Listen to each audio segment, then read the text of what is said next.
All right. Hi, everyone. Thank you so much for joining me today. My name is Jenna Wood, and I am a registered dietitian here with the Giant Company. If you're new to our classes, welcome. If you're returning, of course, welcome back. As I mentioned the last time we had this class, we've shifted gears a little bit from 2025, and now our class on Thursdays we refer to as Behind the Brand. And today we are featuring a really awesome brand that we've kind of alluded to over the course of the last few weeks, but we're going to do a deep dive into Blue Zone's kitchen. Very excited to talk about this today. All right. It is one of our dietitian's picks this month. I believe this was a screen grab I took from our weekly ad, I think last week, but just a really nice call out, and you will see it highlighted in a couple different places. But let's see, I think it's a cute little animation that I wanted to put. Their meals are just beautiful. So let us dive into what Blue Zone's kitchen really is. So Blue Zone's kitchen, their meals are crafted for longevity. So we'll touch a little bit more about what Blue Zones are, but truly the concept of longevity, not only do we want to live longer lives, so places in this, demographic are living into their hundreds, some 80s, 90s, hundreds. But not only do we want those years, we also want quality in those years, of course. And so part of this is by their sourcing of these farm sourced ingredients. Their meals are whole food plant-based, and this is a really important distinction because a lot of people can be vegan, vegetarian, but they're not necessarily eating whole food plant-based, which is truly the optimal way of eating, especially when it comes to the blue zones and their longevity claims. The chefs that are making these meals and the sauces and different things, they were really inspired by the recipes, the flavors, and the ingredients that are common to these blue zones, which again, I'm going to show you.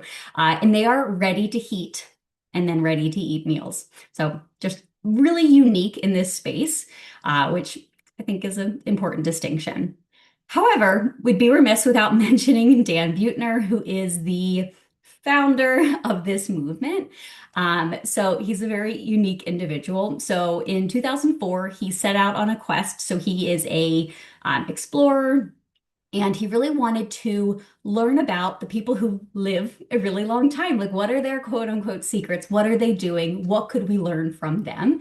And you may be familiar with him. You may have seen his Netflix documentary. You may have his books, his cookbooks. And they really have gained quite international acclaim now. And what we have found, so again, Dan is an explorer, a National Geographic fellow, journalist, producer, New York Times bestselling author. So when he started to look into these, people and what they're doing, he really noted five places, and he dubbed those the blue zones. And people there were living really long, really healthy lives. Now, this is not to say there aren't other places in the world, and we'll touch on a couple, but these were really, it hit a lot of the lifestyle, diet, and other considerations that were really common across the five. Now, what I find really fascinating, and this was on their website, not only, he has the cookbooks, he has these meals that we're talking about, but it doesn't stop there. So now he is working across the country in partnership with municipal governments, large employers, insurance companies to really implement these Blue Zone projects in communities, at workplaces, at universities. And the projects are really these initiatives that they took the learning lessons from those communities in these five areas, and they're seeing how we can implement them in our local environments through public policy, through social networks, because social connectivity is a big piece of the Blue Zones as well. Where are the Blue Zones? So this was an image grab from Harvard Health. I couldn't find one elsewhere, but just to kind of showcase where they are in the world. And I believe Charlotte maybe touched on each of these a little bit more, so I'm not going to do too deep of a dive, but there are some similarities, even just like looking at them from right here. So we have Loma Linda, which is here in the United States in California, Nicoya, Costa Rica, Sardinia in Italy, Icaria or Icaria, depending on how you want to pronounce it, in Greece, and then Okinawa in Japan. What calls out to me first, and this is something I've experienced in my own life, they're all by the water. They're all by a sea. And truly, I feel my best when I am near the beach and near these places. So I am not shocked that he found that a lot of these have these characteristics from diet to lifestyle to social connectivity. So these are where he focused his research. We're going to shift gears from just talking about blue zones to really dive into the food itself, because again, there are other pieces of the puzzle when it comes to blue zones, like gratitude and various things we want to consider. It's not just food, but as a dietitian, as a supermarket, of course, we're really interested in that food piece. So the blue zones kitchen meals are rooted in tradition of these blue zone areas, and they are crafted for longevity. Now, if you watched the table talk, I believe, they touched on some of the foods and things that are very common in these diets, but I thought it'd be important to just have them here again. So, what are the foods? What are the categories that we really emphasize?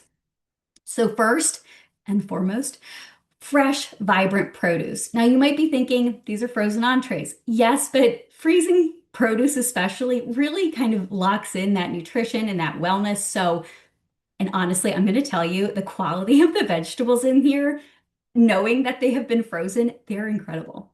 So, what are some of the options? You'll see leafy greens, like the one I'm eating today has kale, some sweet potatoes, tomatoes, ancient grains, so grains that have been consumed for a really long time. These can include things like Carolina gold rice, which mine has today, and I did a deep dive on this stuff. Quinoa, durum wheat, so lots of different ancient grains you'll see here. Beans and legumes, which I could talk about just beans alone for a long time. And Dan on the social media pages has a lot of videos about beans. You'll see red lentils, you'll see black and red beans, edamame, and possibly new to you, adzuki beans, which are common in some of the more Korean dishes that we have. And then spices. So they don't rely on added sugars, a ton of salt, fats to flavor their foods. They rely on spices. So some of them are going to be things I love a good smoked paprika, turmeric, guajillo, chilies, cumin. There's a ton. So if you look at the ingredient list, you will see spices and then often some other ones called out. And just really beautiful pictures. And just truly, this is what the ingredients look like when you look at the meals. And I know Charlotte mentioned this, so I'm not going to spend a lot of time on this, but not only are the ingredients important, but how we're eating our food also matters. And if you've attended our classes in the past, you also know this. But the concept of mindful eating, or in the in Japan, especially in Okinawa, the Hari Hachibu concept is really key. So this is a traditional Confucian-inspired adage and teaching that really emphasizes mindful eating and moderation. It's roughly translated to you eat until you're about 80% full. So we're not overeating. It's a really natural way of calorie restriction, which a lot of the regions he found they weren't overdoing it in calories, which is really important for overall wellness.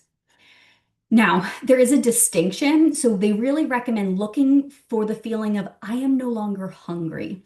And you can't assess that when you're eating if you are eating too quickly or really distracted. So we want to, turn off distractions. We want eating to be the thing we're doing at that moment. So definitely another piece of the eating puzzle.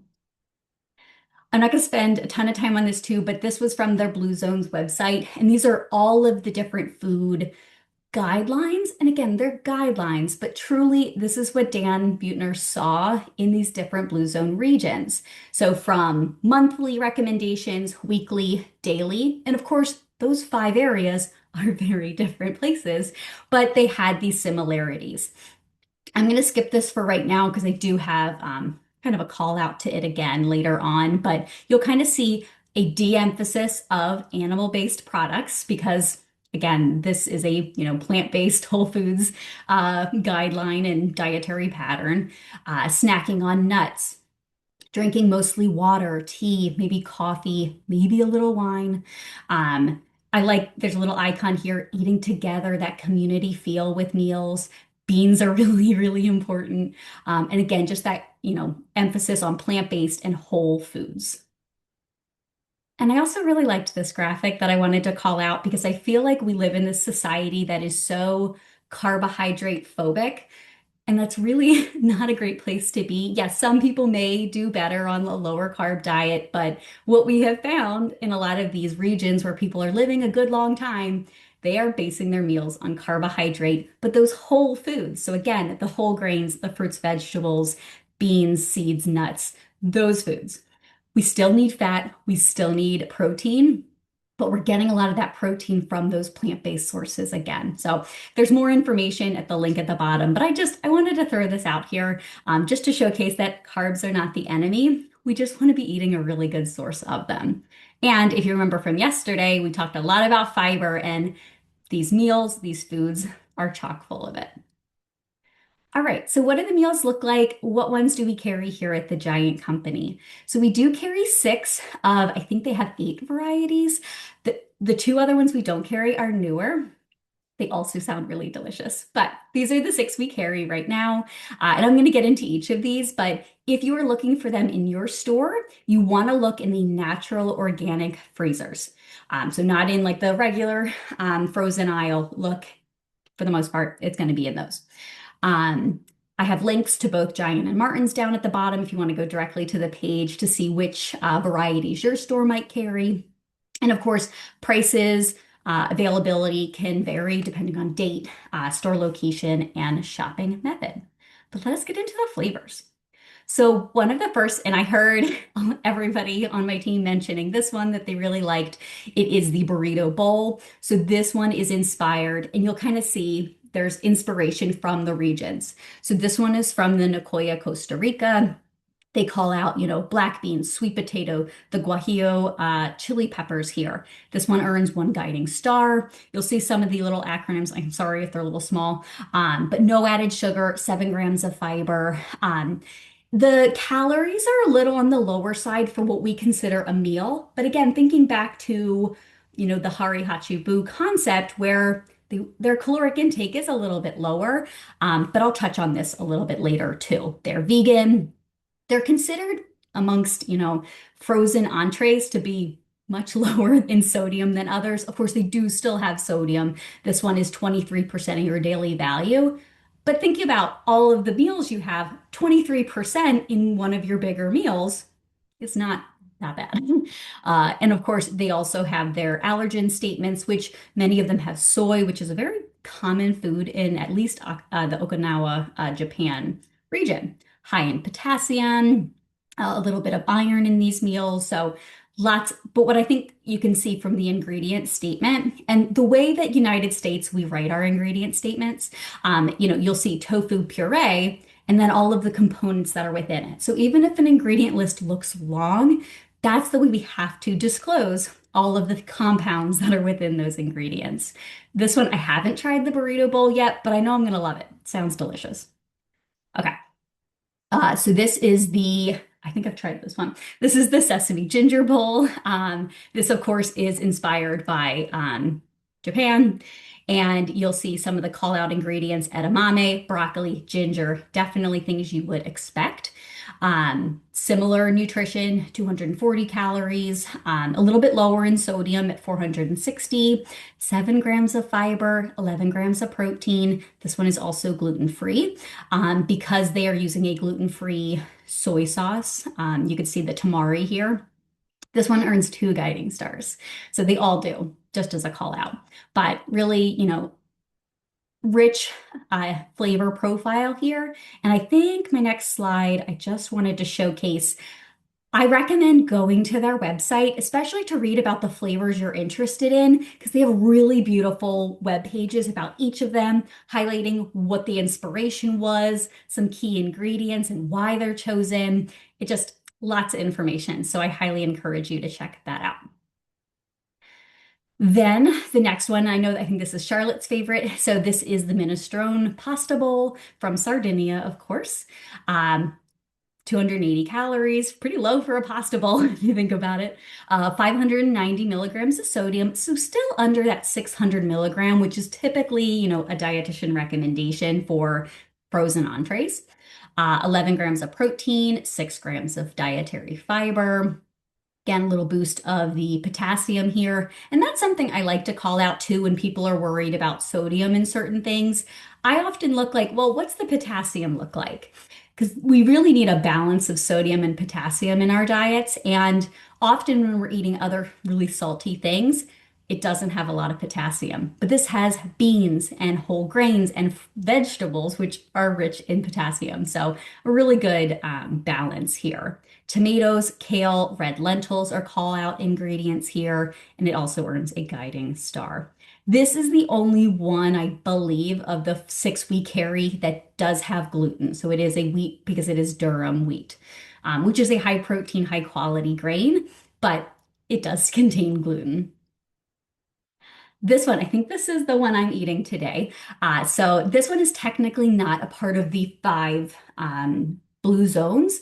But again, Dan has noticed there are similarities in some other regions.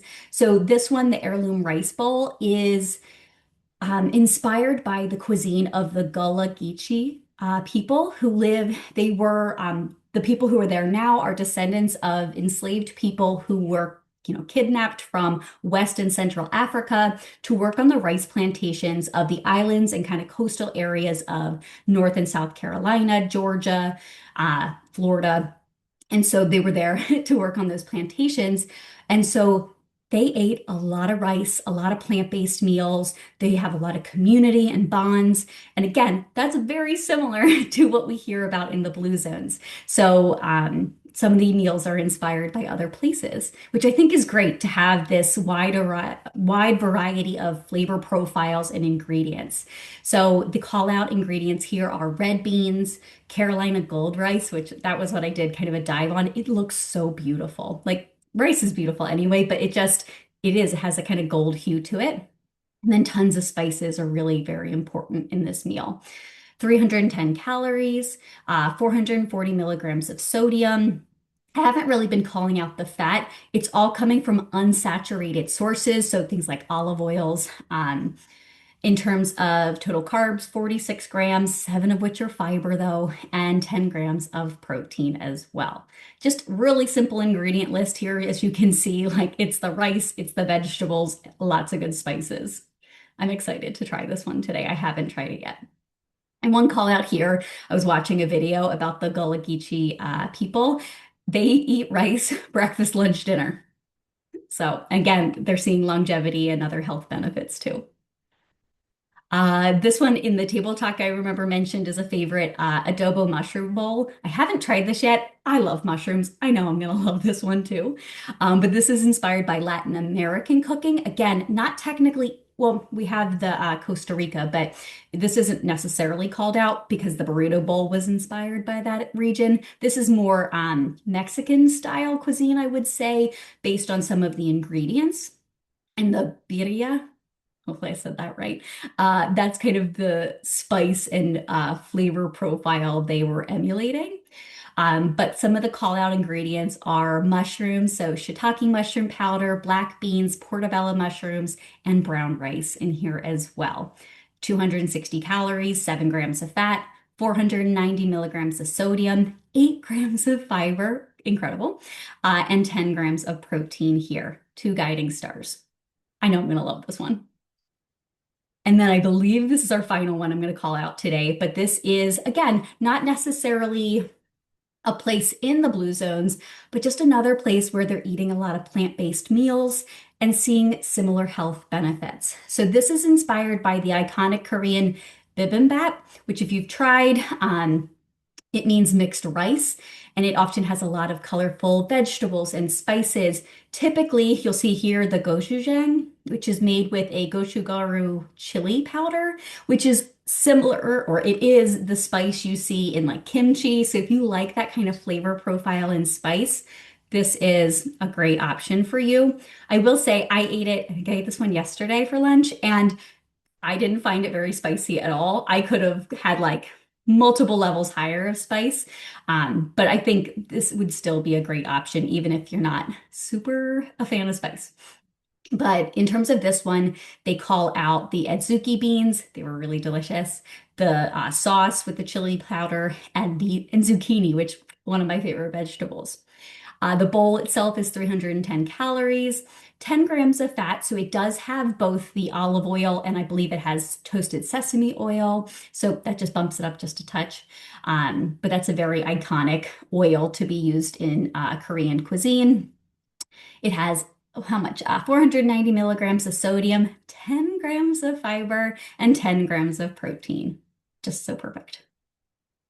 All right. Now, let's say you look at this and you have a hearty appetite. Granted, we're thinking about that eating 80% full concept, but maybe, what are you thinking about it? So, in a lot of the Blue Zones regions, the way of eating typically is broken into this big breakfast, small dinner. So breakfast is the main meal. Like they eat a hearty breakfast because you need that to power you throughout the day.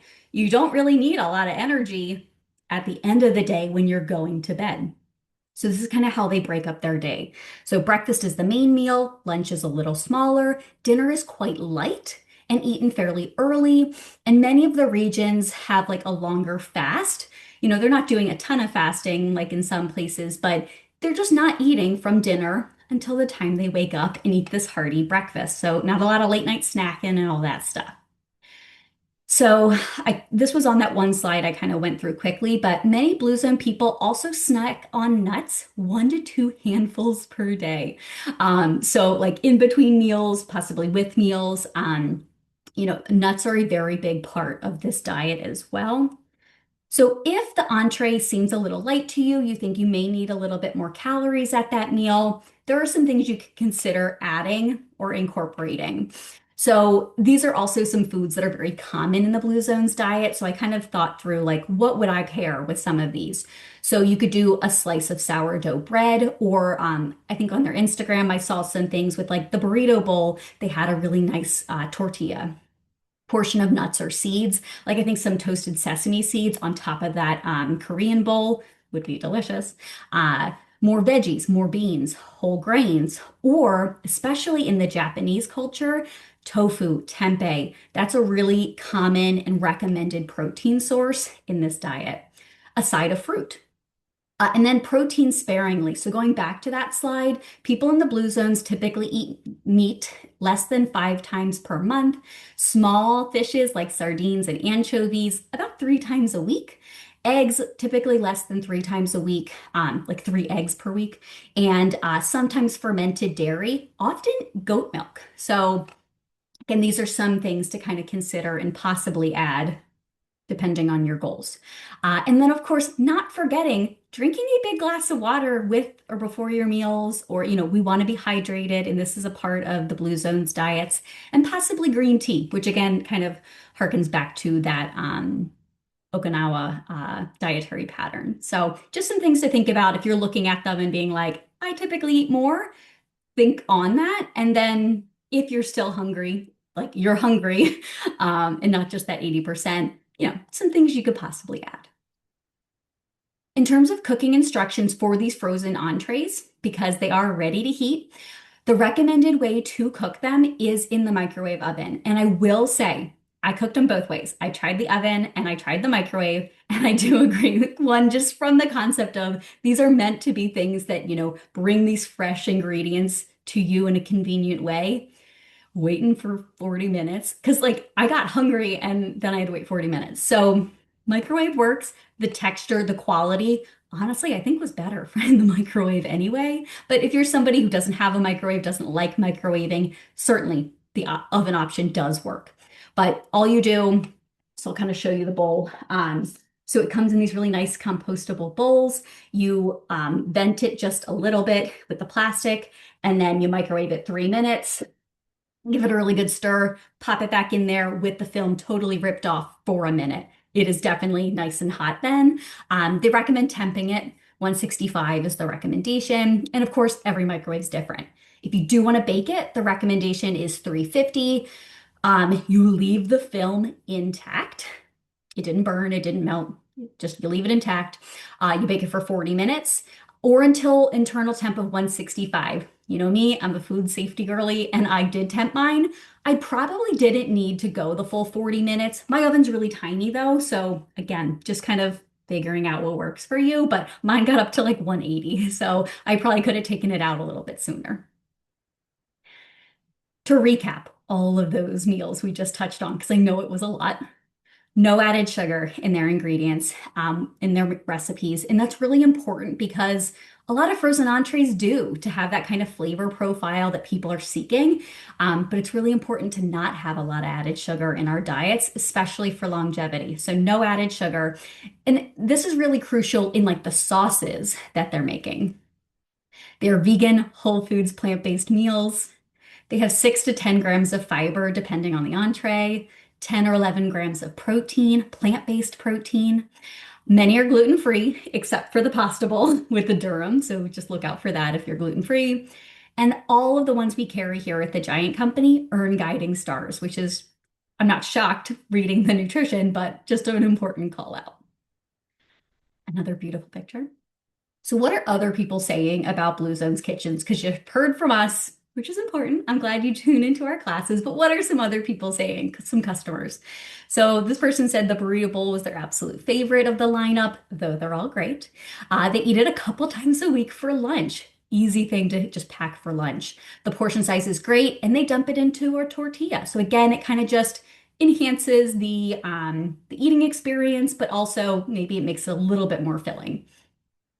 They're very busy. They love vegetables, but they have no time to chop them up. They're so grateful for this brand existing. And I like this comment to help reverse engineer aging.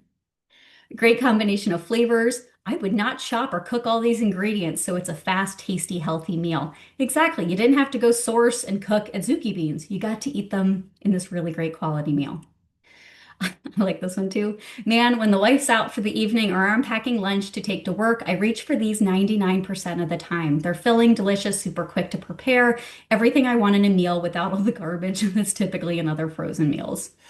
Surprisingly delicious for a frozen meal. The flavors taste fresh and balanced. It's healthy, perfect, quick for a quick lunch that doesn't feel heavy. And it's one of the best gluten-free options that they have found too. Another pretty picture. Just a couple FAQs before I eat my meal. So this is on their website. The FAQ word here is linked. They have some other questions too, but I tried to pull out ones I thought were relevant to us.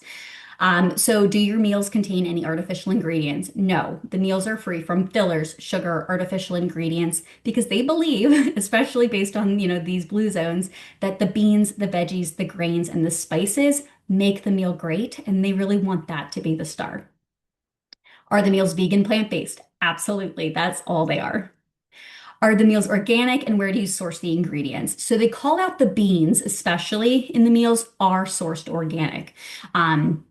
We've touched on organic in other classes, so sometimes it's not feasible, but they do prioritize local and directly sourcing ingredients wherever possible. So, you can just tell from Dan and all of the work he's done that that's really important to them. So they are searching for those optimal quality, freshness, and taste from these good quality ingredients. The meals are also non-GMO verified. Are the meals kosher? They're not technically certified kosher at this time. Of course, they don't contain any animal products. However, that doesn't necessarily mean that they are inherently kosher. So they do not have that certification. And are the packages eco-friendly? They are. So this is something, again, I love about a company that, I scrolled real far back when I was on their social media, and they used to have different bowls. But, the people that are eating these style meals, they want more, right? They don't want plastic bowls. So their cartons are now this, again, this, 100% compostable material. It's really sturdy though. It's really nice. And the box is recyclable as well. So again, just a really high quality product.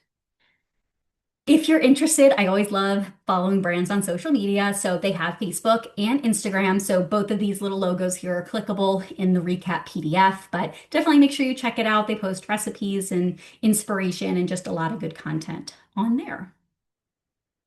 And what's on deck before I eat my meal here? So Monday we have Flyer to Fork. Tuesday we have Fresh Finds. Joni is talking about tea, which kind of relates today to the Blue Zones, thinking back to like the green tea in Okinawa. So make sure you register for those. So I'm going to stop sharing. Let's make sure. I think you can see me. So today for my meal, I am going to eat the, let's see. The heirloom rice bowl. So again, this one is inspired by the Gula Geechee people in the those coastal regions outside of like North, South Carolina, Georgia, etc. The recipe ingredients called out here: the kale, tomato, red beans, sweet potato, and Carolina gold rice, plant-based, of course. It just again, like the pictures, the quality are just so beautiful. I will say, so I've eaten one for lunch every day this week almost. And I started with the Korean rice bowl, or this is the one I ate yesterday.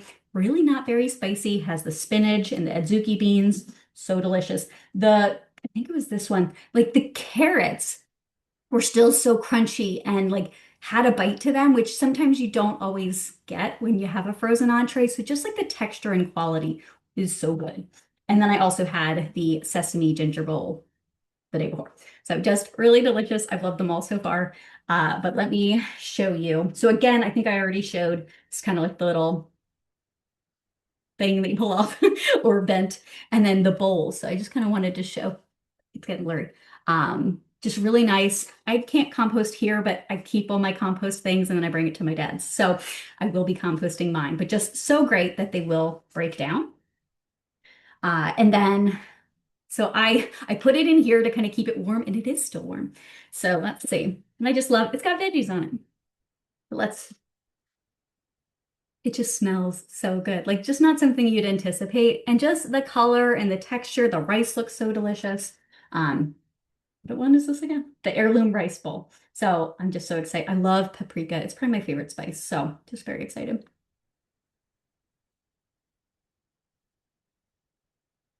That is so good. I'm glad I let it cool down. That is so good.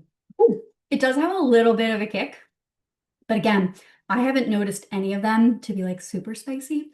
But of course, we all have different spice tolerances, but this is so good. I did love them. So I am so appreciative of you joining me today to learn more about the Blue Zones Kitchen meals that we carry, the 6 varieties. This is really good. So again, this is the one I'm eating today, the heirloom rice bowl. But if you have any questions, concerns, please do reach out and ask. But I hope you have a wonderful rest of your day, and I will talk to you next time. Thanks. Take care.